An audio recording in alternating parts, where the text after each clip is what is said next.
The architects of the Voice are being scrutinised on the first day of a parliamentary committee pivotal to the upcoming referendum. Let's take you live to our Sky News political reporter Joel Philp. Joel, this hearing, it seems, is being seen by some as the sort of last chance to achieve bipartisanship on the Voice. Is that possible, do you think?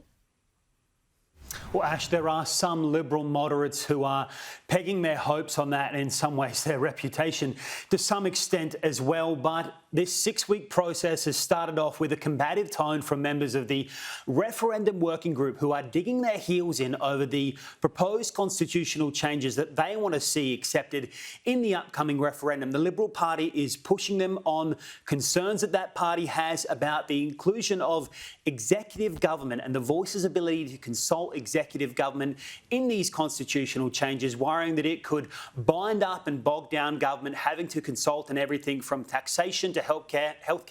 Let's take a listen to one of the exchanges today. Do you think that you could achieve the objectives in the wording but reduce that risk by amending the wording so that a voice to the executive is done by the Parliament, granting that through an act rather than in the words of the Constitution? What's your view on that? I don't have a view on that because I think it's, can I say constitutional shadow boxing, or it's a ghost of a point. So with all due respect, I just can't speculate on something that I don't agree with. The proposition that, advice from Aboriginal and Torres Strait Islander people will cause delays and threats is a very negative view of us.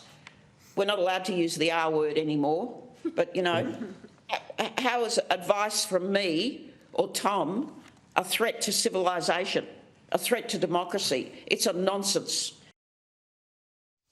A key rebuttal from members of this group today is that with every change of government, positive efforts towards creating change for Indigenous people are reset, parliament after parliament, minister after minister. That's why they are lobbying for deeper recognition by obviously adding in those amendments to the country's founding document. Here's working group member Thomas Mayo speaking on that. Legislation alone, that tells us, it sets us up to fail. If we were to only legislate a representative body, we know from the history of our struggle that a government will come along and silence it, and as the frustration that you heard before, we'll be back to square one again.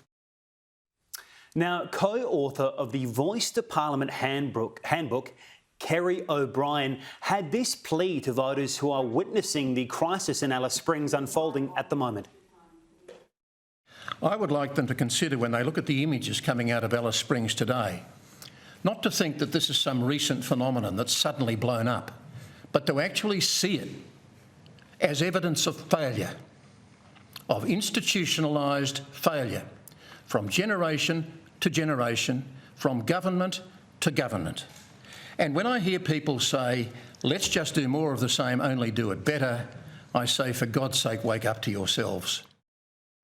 This afternoon in the hearing, we will see top legal experts defending those proposed constitutional changes, and you can expect once again we'll see the Liberal Party honing in on their specific concerns. Ash? Joel Philp, live in Canberra, thank you.